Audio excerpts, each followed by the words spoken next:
웹서핑을 하다가 마음에 드는 게임을 찾았어요. 다운로드 버튼을 눌렀더니 갑자기 마우스가 안 움직이고 키보드도 안 먹혀요. 몇 분에 걸쳐 이 게임이 다 받아질 때까지 컴퓨터가 먹통이 돼 있는 거죠. 아니 뭐 그런 컴퓨터가 있냐고요? 옛날 컴퓨터들은 이런 식이었어요. 게임을 다운로드하는 작업, 마우스나 키보드로부터 입력을 받는 작업, 브라우저로 사이트들을 돌아다니는 작업, 이들을 동시에 하지 못하고 한 번에 하나씩만 할 수 있었기 때문이죠. 컴퓨터가 프로세스 여러 개를 함께 돌리는 멀티태스킹이 가능해지기 전까지는요.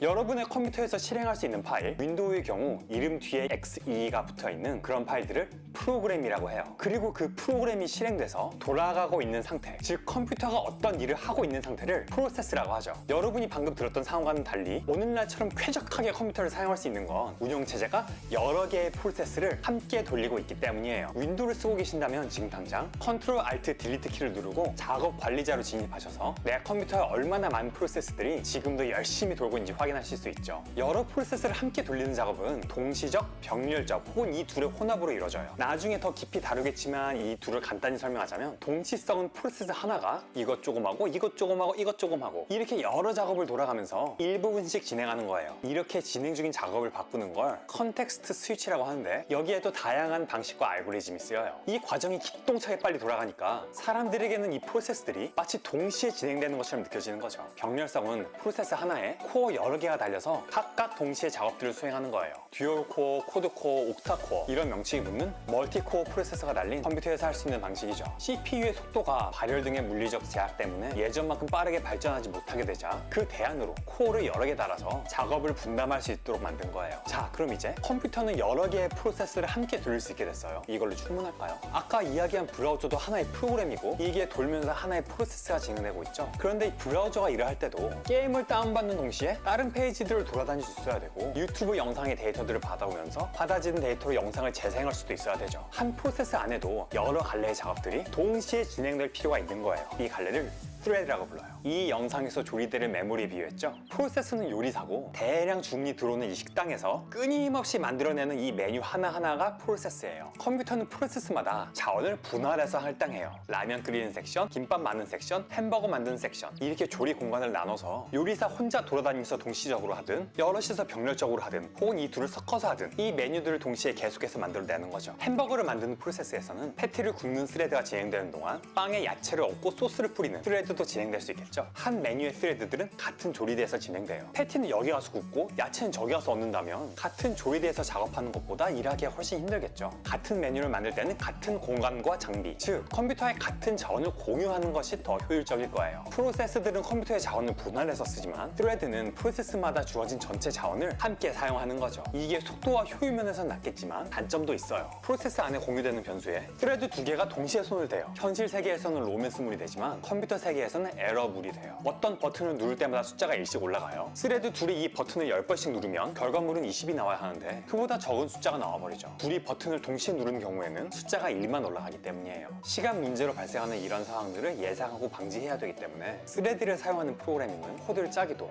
디버깅을 해서 오류를 찾아내고 원인을 밝히기도 굉장히 까다로운 경우가 많아요. 다행히도 이런 작업들을 더 쉽고 안전하게 할 수 있는 보고들이나 프로그래밍 방식들이 오늘날의 개발자들을 많이 도와주고 있죠. 오늘은 좀 원시적인 방법으로 자바에서 스레드를 사용하는 프로그래밍을 해보려고 해요. 라면 끓이는 섹션에 버너가 4개 있다면 스레드도 4개를 만들어서 라면이 최대 4개까지 동시에 끓여지도록 프로그래밍 할 수 있겠죠. 전체 코드는 이 부분을 화면 정지해서 확인하시면 돼요. 라면 프로그램이란 이 클래스 파일 안에 메인 메소드를 돌리는 라면 프로그램 클래스, 그리고 라면 쿡이란 별도의 클래스를 하나 넣었어요. 라면 쿡은 러너블이라는 인터페이스를 사용하는데 이 말은 이 클래스에 필수적으로 런이라는 함수가 있어서 스레드에서 진행할 작업을 여기다 정의한다는 뜻이에요. 변수로 끓여야 할 라면의 수가 인테저로, 그리고 각 버너의 상태가 스트링 배열로 나오죠. 이 밑줄은 비어있다는 뜻이에요. 먼저 이 클래스의 객체가 만들어질 때 생성자에서 끓일 라면의 개수를 받아와서 라면 카운트에 적용해요. 쇼 버너 함수를 만들어서 실행되는 시점마다 버너들의 상태를 출력해 주도록 하죠. 그리고 스레드가 실행되면 이 부분이 실행돼요. 더 끓일 라면의 수가 0이 될 때까지 반복하는 작업이죠. 먼저 라면을 하나 집어가서 라면 카운트를 하나 줄여요. 스레드 2개가 동시에 라면을 집어가면 실제로는 2개가 주는데 카운트는 하나만 줄겠죠. 이를 방지하기 위한 자바의 장치들 중 하나로 싱크로나이즈드 블럭이 있어요. 이 안에 안에 있는 변수들은 한 번에 한 스레드만 손을 댈 수 있는 거죠. 시스템 아웃 프린트 라인은 이 내용을 출력하는 거예요. 그리고 버너들 4개 중에 빈 것을 찾아요. 해당 스레드의 이름으로 버너를 차지하고 불을 켜서 라면을 얹죠. 이 부분 역시 싱크로나이즈드로 둘 이상의 스레드가 한 버너를 켜지 못하게 해요. 여기서 버너들 상태 한번 출력해줍니다. 스레드의 슬립은 해당 스레드를 일정 시간 정지하는 거예요. 라면이 끓는 시간이 필요한 거죠. 60배속으로 해서 한 2초 걸린다고 칩시다. 순행면이에요. 라면이 다 끓으면 해당 버너를 끄고 비워야죠. 버너들 상태를 여기서도 한번 출력해주고 스레드마다 다음 라면을 끓이기까지 0초에서 1초까지 랜덤으로 시간이 걸리도록 하기로 해요. 이렇게 하면 순서가 어느 정도 뒤엉키도록 할 수 있겠죠. 메인 함수에서 라면 총 개수를 변수로 받아와서 이 라면 쿡의 인스턴스를 만들고 이 인스턴스로 4개의 스레드를 만들어서 실행해보기로 해요. 각 스레드는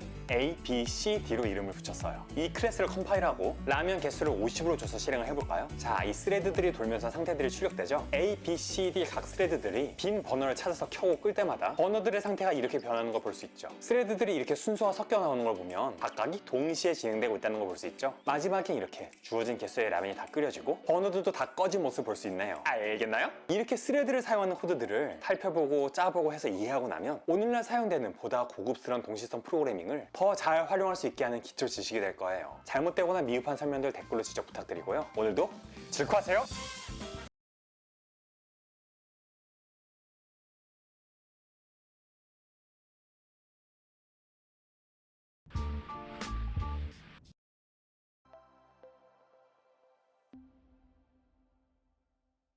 안녕하세요.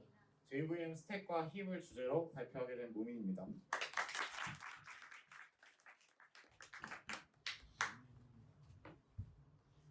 목차는 정리하니까 이거밖에 없더라고요.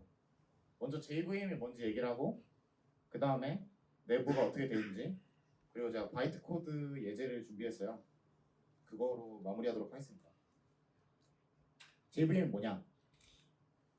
문제가 있어요. 문제가 있는데 C나 C++는 컴파일하는 플랫폼과 타겟 플랫폼이 다를 경우 프로그램이 동작하지 않습니다. 그래서 플랫폼은 운영체제와 CPU 아키텍처의 조합이에요. 뭐 제 노트북 같은 경우에는 리눅스랑 이제 암드 64 CPU를 쓰거든요. 이런 조합이 이제 플랫폼인데 C나 C++는 컴파일하고 나면 그 기계 코드가 타겟 플랫폼에 디펜던트하기 때문에 컴파일하는 플랫폼이랑 다를 경우에는 동작할 수가 없어요. 왜 그러냐면 OS마다 지원하는 시스템 콜 인터페이스가 다르고 또 CPU 아키텍처마다 지원하는 인스트럭션스 아키텍처가 달라요. 그래서 바이트 코드 레프레젠테이션이 다르기 때문에 코드가 동작하지 않을 수 있습니다. 쉽게 말해서 제가 리눅스에서 컴파일을 했어요. 그리고 리눅스에서 돌려요. 이러면 아무 문제가 없어요. 우리가 미션 할 때 보통 이렇게 하잖아요. 내 컴퓨터에서 컴파일하고 내 컴퓨터에서 돌리고 C나 C++도 이건 괜찮아요. 문제는 리눅스에서 컴파일해서 나온 실행 파일을 윈도우로 돌리면 안 돌아가요. 이게 문제예요. 이걸 해결하기 위해서 타겟 플랫폼에 맞춰서 컴파일을 해야 되는데 이걸 크로스 컴파일이라고 합니다. 리눅스에서 윈도우를 타겟으로 잡고 컴파일을 할 수 있어요. 이런 걸 해주는 걸 크로스 컴파일러라고 합니다. 그러고 나서 나온 타겟 프로그램은 윈도우에서 동작을 하는 거예요. 이런 식으로 C++나 C 진영은 문제를 해결했어요. JVM은 이 문제를 근본적으로 해결했는데 자바 소스 코드가 자바C라는 컴파일러를 거치고 나면 자바 바이트 코드가 돼요. 이 자바 바이트 코드는 JVM이 설치된 플랫폼이라면 어떤 플랫폼이든 상관없이 잘 동작합니다. 물론 JVM이 이 기계와 즉 플랫폼과 관련된 지저분한 작업들을 대신 해주기 때문에 가능한 거예요. 따라서 여러분이 윈도우면 윈도우용 JVM을 설치하고 그 위에서 리눅스에서 컴파일한 자바 바이트 코드를 실행해도 아무 문제가 없는 거죠. 이런 식으로 JVM은 접근했습니다. 이거를 Sun Microsystems 자바 만든 회사죠. Write once, run anywhere. 네가 짠 자바 코드를 컴파일해서 배포하면 어떤 플랫폼이든 상관없이 실행시킬 수 있다. 근데 그 플랫폼은 JVM이 설치되어 있어야 한다. 사실 조삼모사인데 C, C++도 크로스 컴파일해서 배포하면 되는데 JVM을 굳이 써야 될까? 굳이 이걸 도입한 이유가 뭘까? 자바가 나오던 시절에는 배경이 있는데 네트워크가 되게 발전하던 시절이었어요. 이제 네트워크로 모든 것들이 연결되고 이 다기종의 디바이스에서 실행하기 위한 프로그램이 필요하다. 근데 C나 C++는 그 플랫폼마다 컴파일을 해줘야 되잖아요. 근데 막 PC, 뭐 윈도우나 리눅스 이런 상관이 없는데 핸드폰도 나오고 뭐 PMP도 나오고 그런 여러 가지 기종에 맞게 다 컴파일할 수가 없는 노릇이라 자바가 나온 거죠. 자연스럽게 바이트 코드와 JVM이라는 게 나왔고 이게 자바의 야심이에요. 웹서버가 왼쪽이고 오른쪽이 브라우저라고 하면 웹서버에 클래스 파일이 있어요. 클래스 파일은 바이트 코드를 담은 파일입니다. 이 클래스 파일만 내가 네트워크를 통해서 전달해주면 웹 브라우저에 자바 버추얼 머신이 설치돼 있어서 이거를 실행하기만 하면 되겠다. 이게 지금 자바스크립트가 정확히 이렇게 동작하고 있죠. 자바는 안 됐고 자바스크립트 파일을 우리가 넘겨주잖아요. 정적 파일을. 그러면 웹 브라우저에 설치되어 있는 자바스크립트 런타임이 얘를 즉석에서 인터프리트해서 실행하잖아요. 이런 위치를 노린 적이 있어요. 자바가. 이거는 자바뿐만이 아니라 모든 컴파일러는 이렇게 돼 있어요. 소스 코드가 뭐 이런 과정을 거쳐서 어셈블리 프로그램이 됩니다. 어셈블리 프로그램은 또 어셈블리를 거쳐서 기계화가 되고요. 그게 중요한 게 아니라 컴파일러에도 프론트엔드, 백엔드가 있어요. 웹에서는 백엔드는 크게 바뀌지 않고 프론트엔드가 클라이언트의 종류에 따라 바뀌었잖아요. 컴파일러는 반대예요. 컴파일러에서 프론트엔드는 바뀌지 않아요. 왜냐면 프론트엔드가 하는 게 여러분이 짠 소스 코드를 분석해서 그 의미를 파악하는 거예요. 그래서 AST라는 게 Abstract Syntax Tree거든요. 이 추상적으로 표현하고 그거를 Intermediate Representation이라는 걸 번역하기 때문에 이거는 플랫폼이랑 아무 관련이 없어요. 프론트엔드가 하는 일. 근데 백엔드는 계속 바뀔 수밖에 없는 게 여기서는 실제 이 중간계층 표현을 어셈블리 언어로 바꿔야 되거든요. 근데 이 어셈블리 언어란 건 운영체제나 기계에 디펜던트 하단 말이에요. 그래서 얘는 이제 이 백엔드만 윈도우용이 있고 리눅스용이 있고 뭐 그런 게 있는 거고 맥용이 있고 프론트엔드는 공유를 하는 거예요. 이런 레이어드 아키텍처로 되어 있습니다. 컴파일러가. 자바는 C나 C++ 컴파일러는 이걸 통째로 컴파일러가 해줘요. 근데 자바는 프론트엔드는 자바 C가 해주고 백엔드는 JVM이 하는 거예요. 이 하는 일을 분리한 거죠. 그래서 갖는 장점도 있는데 C 언어는 한 번에 컴파일하고 나면 더 이상 컴파일할 건덕지가 없어요. 더 이상 개입할 수가 없단 말이에요. 근데 우리가 사전에 다 알 수가 없어요. 런타임에 어떤 일이 벌어질지를. 런타임에서만 발생하는 굉장히 소중한 정보들이 있고 그 정보들을 이용해서 최적화를 하는 게 짓 컴파일러예요.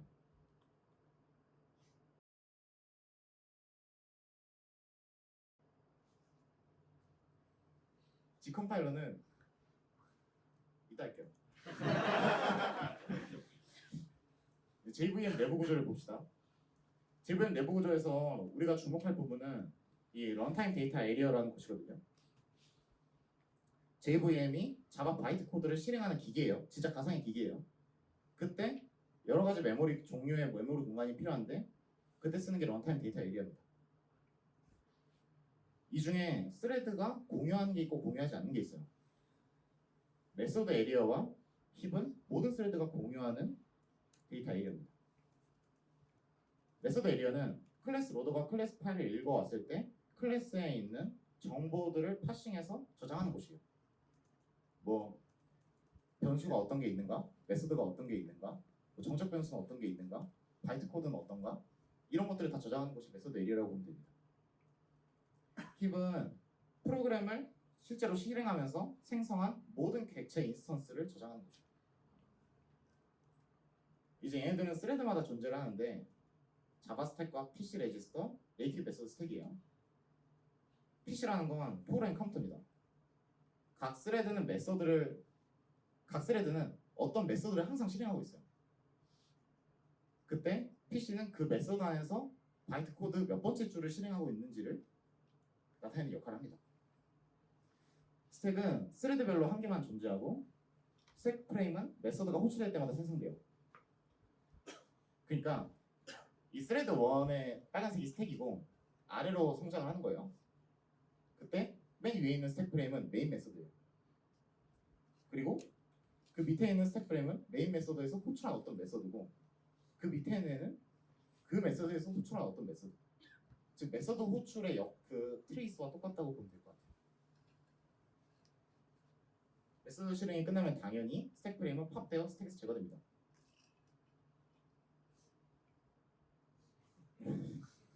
스택 프레임 안에 들어가는 정보는 로컬 베리어블 어레이, 오퍼런드 스택, 프레임 데이터를 갖는데 이거는 이따가 프레임 데이터는 컨스턴트 풀에 대한 참조, 이전 스택 프레임에 대한 정보, 현재 메서드가 속한 클래스 객체에 대한 참조 등의 정보를 갖는데 쉽게 생각하면 바이트 코드를 수행하기 위해서 당연히 필요한 것들이에요. 내 메서드가 어떤 클래스에 속하는지 뭐 이런 것들이잖아요. 네이티브 메서드 스택은 자바 바이트 코드가 아닌 C나 C++로 작성된 코드를 컴파일해서 사용하는 경우가 있어요. JVM이 성능 향상을 목적으로. 그때 사용되는 메서드입니다. 제가 자바 코드를 짰어요.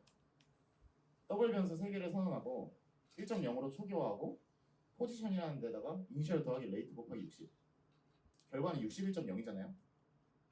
이거 바이트 코드로 바꾸면 이렇게 돼요. 이거는 인텔리제이 플러그인입니다. 아까 로컬 베리어블 어레이를 좀 이따 설명한다고 했는데 이거예요. 로컬 변수가 들어가 있는 어떤 테이블이라고 보시면 되고 여기 보면은 왼쪽에 인덱스가 있고 오른쪽에 args, 포지션, 이니셜, 레이트 이렇게 있잖아요. args, 포지션, 이니셜, 레이트 얘네입니다. 오퍼런드 스택은 이제 설명할 거고 프로그램 카운터는 내가 이제 실행할 바이트 코드의 몇 번째 줄인지 그거. 이제 한 줄씩 들어가 볼게요. 오퍼런드 스택에 1.0을 푸시하라는 명령어예요. 이게 바이트 코드 더블 컨스턴트 1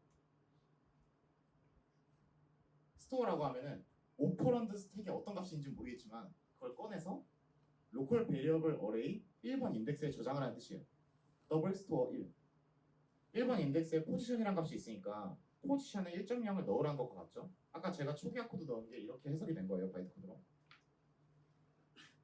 얘도 마찬가지고 얘는 이제 이니셜에 1.0 초기화한 거고 레이트에 1.0을 초기화한 거죠. 로드는 로컬 베리어블 어레이에 있는 값을 읽어서 오퍼런드 스택에 넣는 작업을 하는 거예요. 더블 로드 3번 인덱스에 있는 걸 읽어서 오퍼런드 스택에 넣어라. 이 스택이 어떻게 사용되는지 잘 보세요. 이번엔 5번 인덱스에 있는 값을 오퍼런드 스택에 푸시해라. 3번, 5번은 이니셜이랑 레이트죠. 지금 이니셜에 있는 값이 들어가고 레이트에 있는 값이 들어간 거예요. 여기서 컨스턴트 풀이 나오는데 로드 컨스턴트 풀 그리고 2번 컨스턴트 풀에 2번 인덱스에 있는 값을 가져온다. 근데 여기서 우리가 상수로 표현하는 값들을 리터럴이라고 하거든요. 리터럴. W형 리터럴 60.0이 그 값이 그대로 저장되어 있는 게 아니라 이런 값들은 자주 쓰일 수 있기 때문에 컨스턴트 풀에 따로 저장을 해놔요.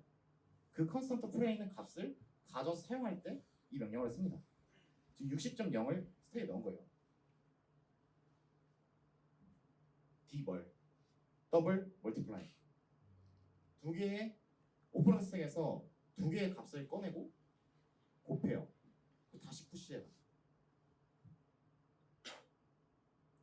보통 어셈블리어를 배우면 오퍼레이터가 있고 오퍼런드가 있어요. 뭘, A, B 이런 식으로. 근데 JVM은 오퍼런드 스택에 오퍼런드를 다 저장해 놓기 때문에 따로 피연산자를 지정하지 않아도 연산이 가능해요. 스택을 이용해서. dadd 오퍼런드 스택에서 두 값을 팝하고 더해라. 그리고 다시 오퍼런드 스택에 푸시해라. 61. 아까 말했던 결과값 bstore 1 꺼내서 1번 인덱스에 저장해라. 1번 인덱스가 포지션. 그래서 아까 제가 짰던 코드가 이렇게 바이트 코드로 변환이 되고 JVM은 바이트 코드를 실행하기 위해서 오퍼런드 스택과 로컬 베리어블, 컨스턴트 풀 이런 것들을 사용한 걸 볼 수 있어요. 이게 스택이 JVM에 사용되는 용도입니다. 그다음인데 제가 아까 루인한테 질문한다고 했거든요. 루인 어딨죠? 우리가 어셈블리어나 그런 거 배우면 CPU는 레지스터를 쓰잖아요. JVM도 가상의 기계인데 왜 레지스터를 안 쓰고 스택을 쓰는 결정을 했을까요? JVM 만든 사람이 레지스터 안 쓰잖아요 지금. 연산에 피어센자를 저장하는데 원래 레지스터 쓰는데 스택을 써요. JVM. 왜 그러기로 결정했을까요? 어떤 장점이 있길래? 네. 자바의 야심과 관련이 있습니다.